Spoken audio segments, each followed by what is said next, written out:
Stephen A. Is this the best Steph has ever been in his career?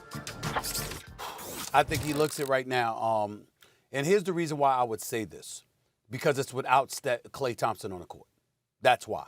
See, no matter what greatness you saw from Steph Curry during his his back-to-back MVP years, when you looked at him and you saw Klay Thompson on the court with him, who was an elite marksman in his own right, and the crew that they had assembled, obviously, as great as Steph Curry was, you could marvel at it while at the same time recognizing the fact that you had to pay attention to somebody else who's a pretty elite shooter himself, and that is Klay Thompson, who I believe to be one of the top 5 shooters in the history of basketball. I think Klay Thompson is that elite of a marksman himself.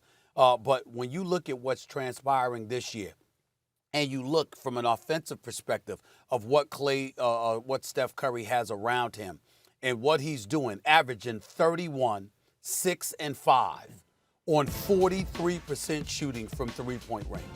And this is like before April, he had a little stretch there where he was struggling with some three-point outputs or whatever.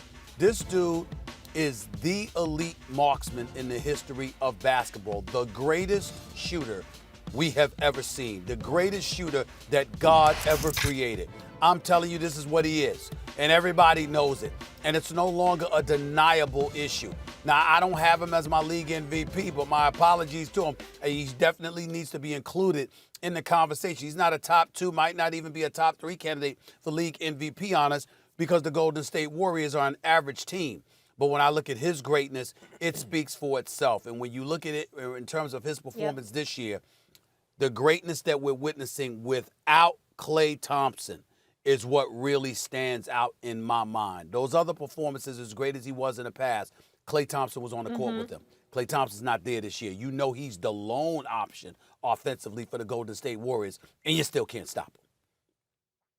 Yeah, let's get Max in. No, as great as Steph Curry is right now, and he is in the MVP conversation undeniably, he just put himself there. He's forced himself there. Look, before the season, I thought Luka was going to win MVP. I thought Steph would be way up there because he has to carry more load, because there is no Klay Thompson. Because of course he's going to shoot it more. Who else is going to shoot it on that team? So I'm not impressed beyond where I thought I would be, except when your eyes are on Steph Curry, you go, oh my God, how can something be better than this? In 2015-16, when they won 73 games, Stephen A., it was even better. I mean, it's virtually the same player, right? But that's the thing. He was the same player back then. I mean, his game has evolved a little short.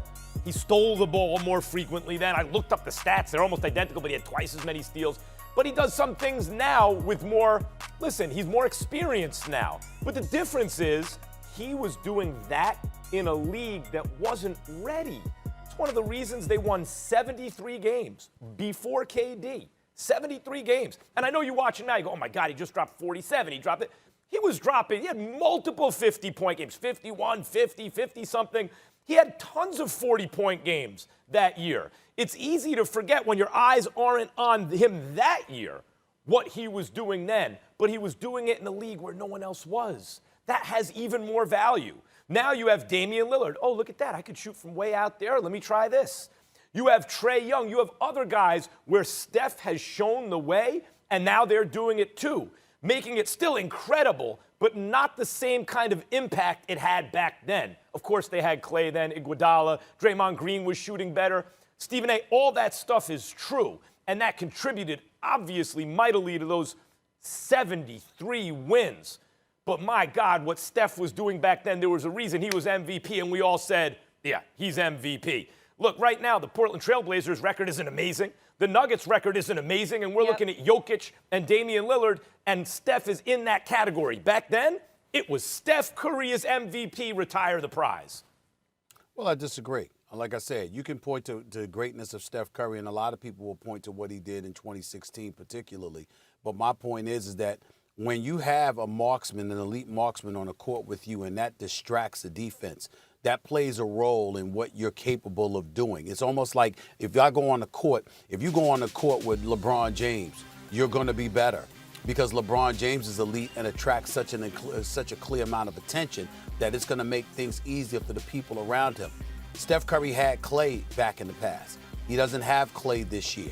And when you look at what he's doing anyway, you just have to marvel at it. And his conditioning, his movement without the basketball, it's just something special to behold. The ball handling skills, the jump shooting, all of that stuff. But, Max, I looked up a stat here I want to throw by you, a few of them. I have in front of me, Max, threes that Steph Curry has hit against each team in the NBA this year, okay?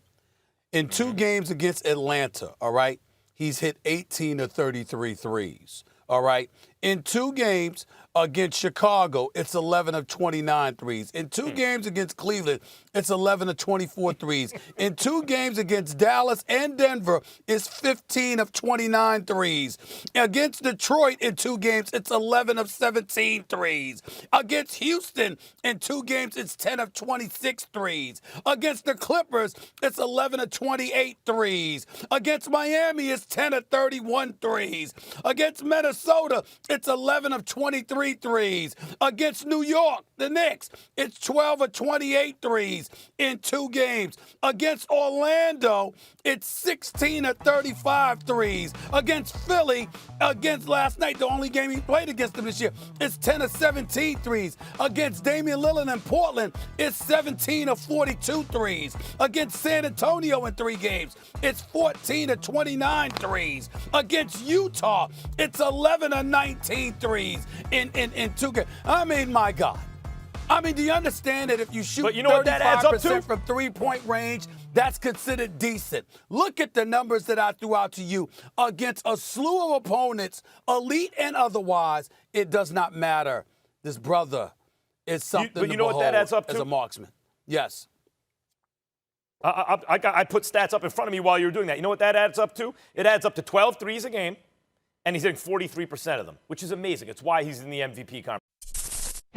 Thanks for watching ESPN on YouTube. For live streaming sports and premium content, subscribe to ESPN+.